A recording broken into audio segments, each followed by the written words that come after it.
Hey, I am Michael Santos with Prison Professors, and today I'm bringing you the second episode of our interview with Kasper Tobias, who's an incredibly inspiring guy. In the first episode, you can link to it if you're watching this on YouTube. You can click the link below to get the previous episode. But I'm really inspired by him. He's developed an incredible skill set. He's also the first guy that we have hired at Prison Professors to help us teach and inspire more people in prison, and we're going to talk about that in episode 2. So Kasper, thanks so much for coming back and sharing your story with us. Why don't you tell us a little bit about what you started to do with your life professionally or vocationally after you got out of prison in 2002? Okay.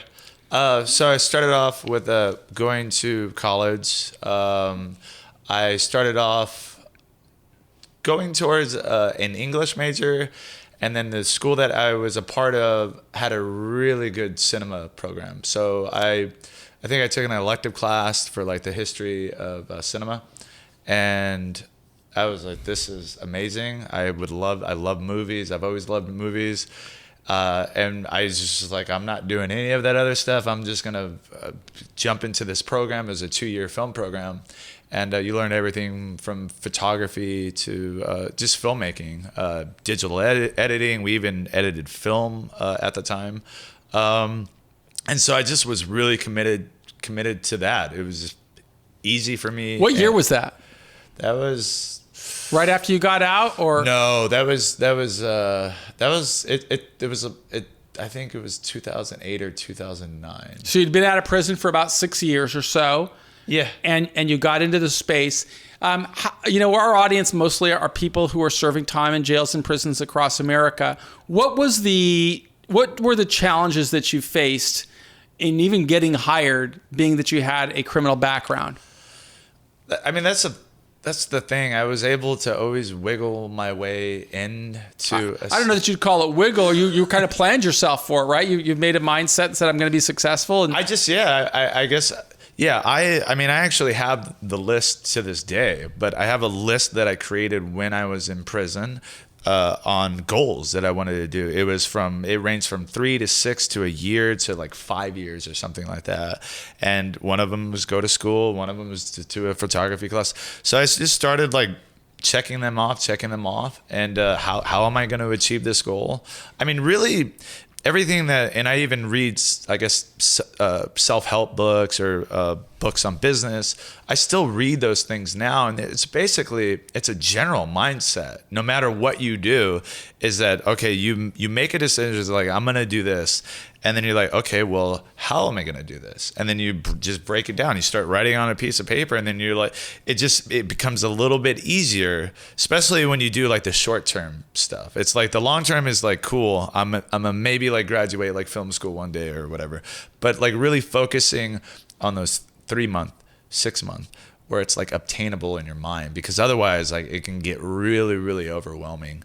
And so you've been out for 18 years now and still following this goal-oriented approach. So I would say the same method that we teach is values-based. We understand what success looks like, and then we set very clear goals that will help us go in incremental stages: 3 months, 6 months, 9 months, 60 months. And you have become skilled eventually as a professional videographer, photographer. Walk us through how that has been enabling you to earn a living.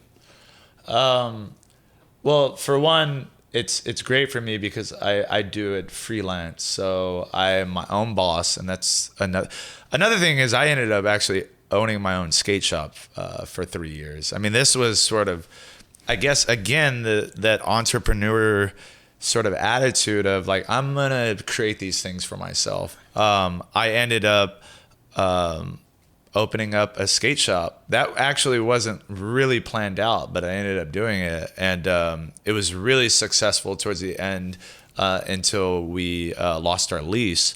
But the film thing is just, it's really about just finding what you want to do, like what you're passionate about. And then if you're focused on doing that thing like all the time, it's even how this was our relationship was created. How was our I mean, I know that you reached out to me once, but do you recall how that happened and why? Everything. Yeah. Well, okay. Unfortunately, my brother is serving time. He's Brian. He's serving a good amount of time. And so I kind of told him, we had this idea of writing a book on his struggles with being in there, but also someone that has changed in there. And he's on this path of, he's changed tremendously. And I'm so proud of him for that. Is that your younger brother or older brother? Older brother. Okay. Yeah. And so I wanted to have start writing a book with him and talking about changing in there, right? Because he has that direct experience. Like, what do you need to do to change in there? I mean, I knew what I did, but I also was like, had a couple of years, you know? And so and he was very institutionalized. He had been going in and out of prison since he was 12 or 13 years old. So it ran deep for him. So the fact that he's changed in there is a big deal. So I wanted to get that side of it, and then I wanted to get the side of it for someone being out here and what you do, what you need to do to change. And so he had mentioned you, Michael Santos. He had mentioned your videos, and I was like, oh, that's great. Like, cause I wanted to be a part of other people that were doing things for people that were in prison and that are out of prison, just to help. And so I've always wanted to do that. So I think I looked up your name, found out kind of like the area that you were in, and I looked at your website. I was like, he's close. I'm just gonna call you up. And I was like, and one of the things that I've read in books about from like Bob Proctor to like other people is that, you know, you try to find like a mentor. If you want to get information on something, say, hey, can I take you out to lunch?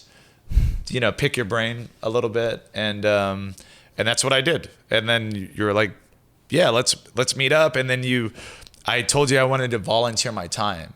And this is something that stands out to me because you embodied everything, I guess, that I've read about individuals that are successful. And that's, you had this very like business mindset where I'm a little different, where I sort of lead with like my passion and like my creative side. But you led with this sort of like nonsensical approach. He's like, and I remember you told me, you're like, that's great, Kasper, that you want to volunteer for people. I do a lot of that. You're like, but I want to make you money. What are your skill sets? What do you do? What can you offer? And I was just like, I swear I just read a chapter on like, you know, it could have been you writing that chapter in a book, but it was just this, and I was like, I like that. You were just very straightforward. And then I told you what I did. And you're like, you know what?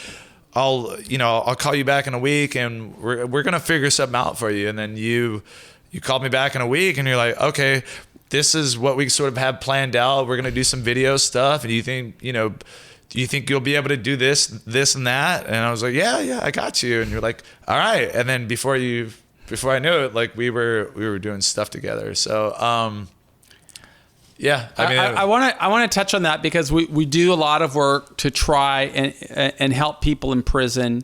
And it's very important for me to support formerly incarcerated people, first of all, because, you know, I did 26 years in prison. So I have a heart for anybody who's incarcerated.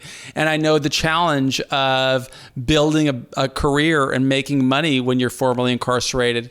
So I definitely never want to take advantage of somebody. I always want to say, I want to pay you. You've got a skill set. If I can find a way to create an income stream that will help you earn money, definitely want to do it. But I also want to give this message to guys in jail and prison, because a lot of people have that same mindset and that heart that you have that says, I want to volunteer. But there's a problem with that. I do a lot of stuff for free, but it's because I've got a lot of different businesses going, and those different businesses allow me to earn enough that I can live. If I didn't have that has to be your first focus in my mind, is you've got to take care of Kasper. You know, you've got to make sure that you are earning enough to make your car payments, to get insurance, to take care of your daughter. And I know all these things are really important to you because financial stability is essential to avoiding this intergenerational cycle of recidivism that complicates life for so many people. So if you're in prison and you're watching this story, it's my hope that you will take this message and say, okay, the first thing I've got to do is get my education, or make a commitment, I think is what I heard from Kasper, make a commitment to avoid the criminal lifestyle and avoid criminal associates, and say, focus on developing a skill. Number one, then your education. And we heard him talk about that. He had goals, got involved in school, then developed a vocation, then built a business around it, then, reached out and tried to help. And, I'm not the savior of the world, but I certainly do try to help as much as I can. I'm super enthusiastic about developing this new collaboration